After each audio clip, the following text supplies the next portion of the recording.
Ever wondered why movies just feel different? That cinematic magic comes down to the film look. An aesthetic that filmmakers use and audiences absolutely adore.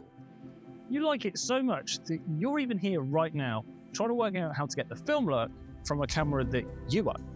The film look creates a mood that's both timeless and deeply emotional. From its nostalgic grain to its weird colours. Think of a movie that makes you think of the film look. What movie did you think of? True romance. We all think of something a little different when it comes to the film look, and I probably think of something a little bit different compared to what you do. So how do you get that film look? That film look that you're looking for? The easiest way? Buy a film camera. That's probably not the answer that you wanted. Nope, that's probably not the right answer.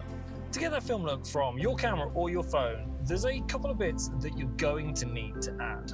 Film grain, halation, bloom, film damage. And with Dehancer, you can add it all.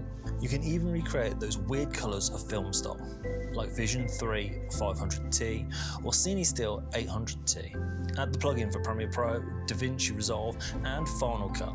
You can even pick your favourite film stock with over 60 to pick from. You can even take that nice clean footage out of your Canon camera, your Panasonic camera or even your iPhone and make it look more like film.